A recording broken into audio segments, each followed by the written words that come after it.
everybody, how's it going? I hope you're doing well, and welcome to my review of Borat Subsequent Moviefilm, delivery of prodigious bribe to American regime for make benefit once glorious nation of Kazakhstan, which for the purposes of this review, I am just going to be referring to as Borat 2. Alright, so before I get stuck into this, let me just say I am sorry that lately there has not been a lot of content on this channel in the way of reviews and all that sort of stuff. I will get into that a little bit after I do this review. There are a couple of really good reasons why things have been very quiet on this channel lately, and yeah, I do want to kind of address that because I have had a few people lately who have sort of been like, hey, you don't really do a lot of reviews anymore, and I'm like, yeah, you're right. So I'll get into that after the review, but for now, yes, this is a movie that I definitely wanted to talk about. It is a movie that we only found out it was coming not that long ago, and I was really excited because I am a massive fan of Sacha Baron Cohen. I think the guy is an absolute genius. Like, his critique on various elements of society, the way that, you know, he holds a mirror up to the really awful parts of humanity in such a funny way through these characters that, you know, he's created through Ali G and Bruno and Borat.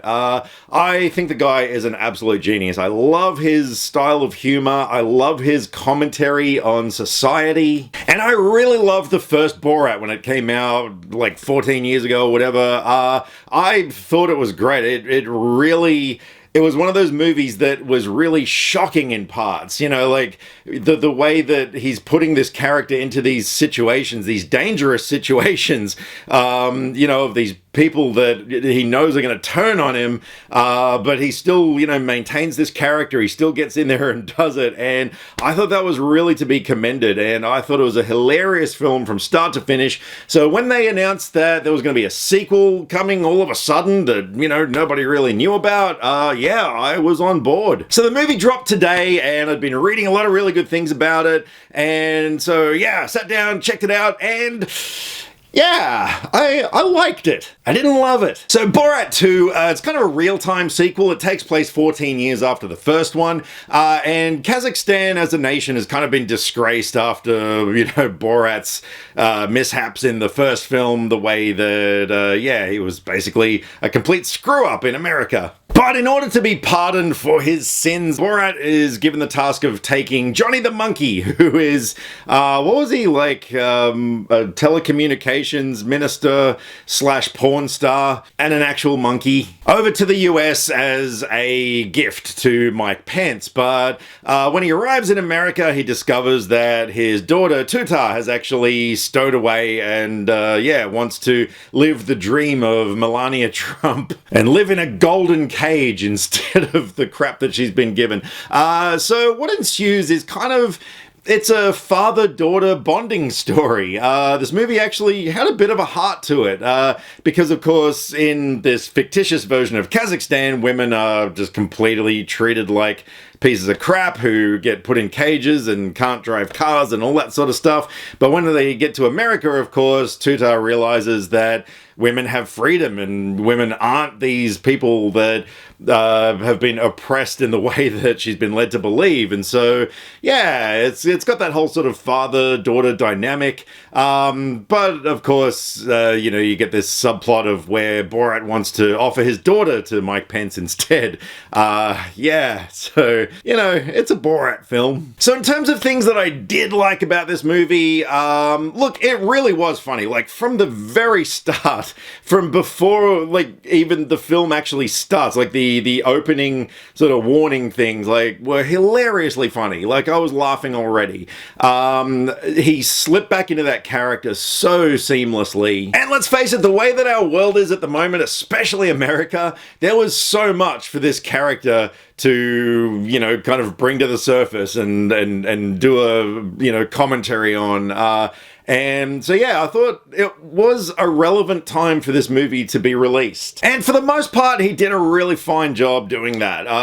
I thought Maria Bakalova as his daughter Tutar was possibly the highlight of the film for me. Like, this girl has just come out of nowhere. She's a Bulgarian actress, and when I found out that there was going to be a character who was his daughter, who was quite prominent in the story, I was a little concerned because, let's face it, most of the time when people do Borat impersonations or impersonations of any character really, like Bongo for instance, they generally tend to come off as pretty bad, and I was really hoping that her performance wasn't going to be just a rehash of what Sacha Baron Cohen had already did. She wasn't. She became a whole new character who still felt like she could be Borat's daughter. And every time she was on screen, she was just such a joy to watch. She was adorable, from everything from her mannerisms to her cute voice and everything. Like, she just lit up the screen, and yeah, every scene that she was in, I was totally engrossed.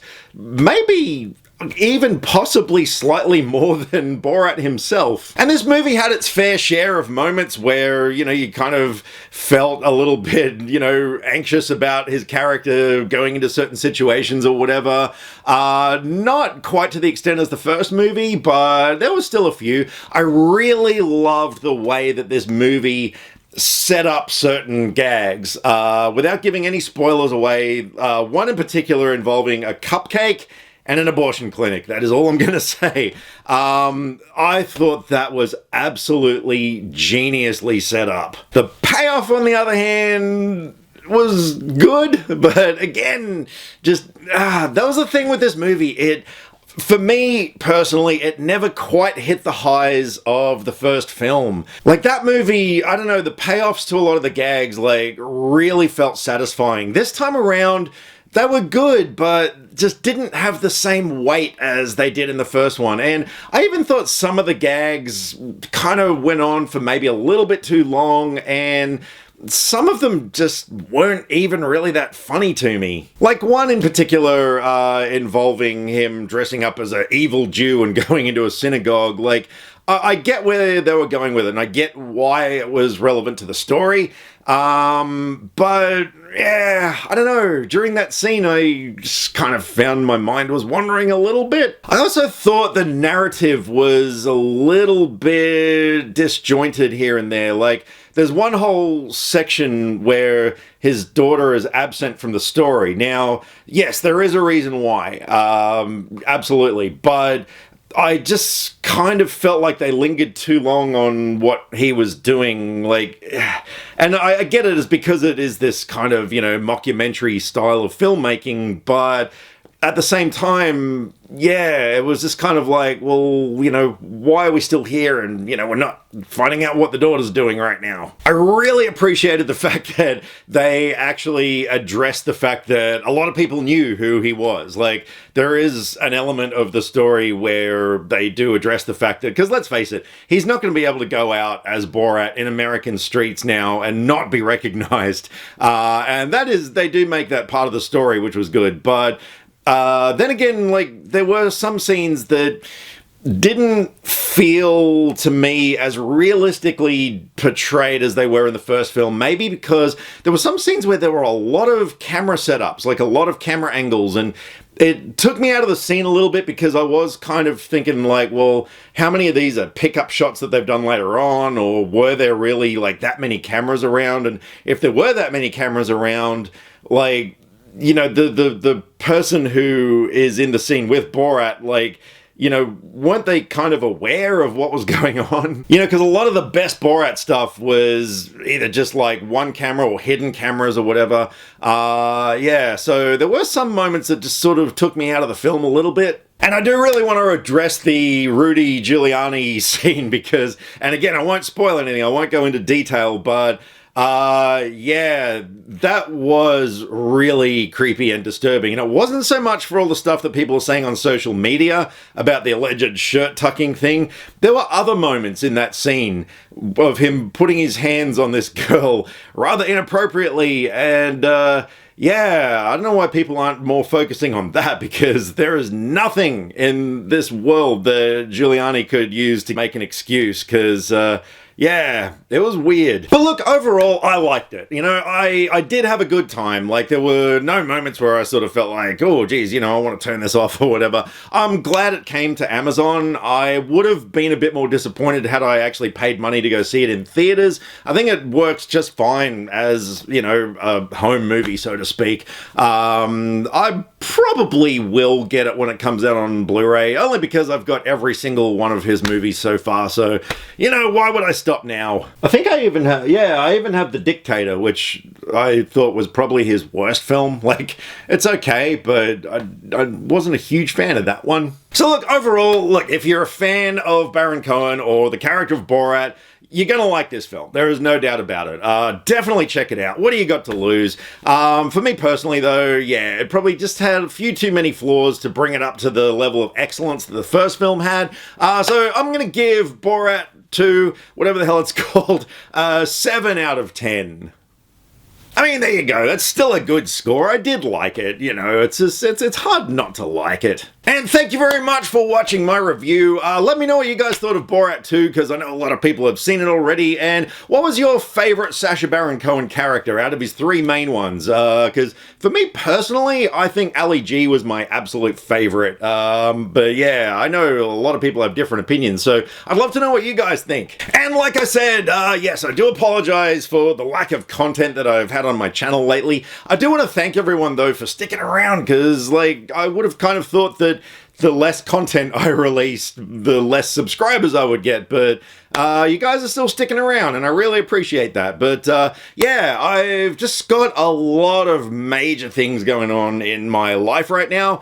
The first one I can't really talk about too much, because it's one of those things that it could go south at any moment, so I don't want to jinx it or anything, but I will say that I am currently in pre-production for my first feature film. I'm not going to say anything about it other than that, but things are going really well so far, and yeah, if things like keep going as well as they are, then yeah, you're probably not going to see me around here much at all for a while, but things are going very well in that department, and I could not be happier. And the second thing is, I am officially the bass player for Group X, Arabian Rap Sensations, which you may have heard of from a video that went viral back in the 2000s that went a little something like this. What you say? Shiggity swell, shifty five. Shiggity swat, shiggity five. Shiggity swell, shifty five. Shiggity swell, shifty five. Girlfriend's age, shifty five. My IQ, shifty five. You must pay. 5 plus 5 is 50, 50, 50. 55. Yes, 55 with over 10 million views on YouTube. Yeah, look, it's a long, crazy story, but I am currently the bass player in that band, and we're recording a new album at the moment. So, yeah, it's another thing that things have been going really well with, and I'm having such a blast doing it.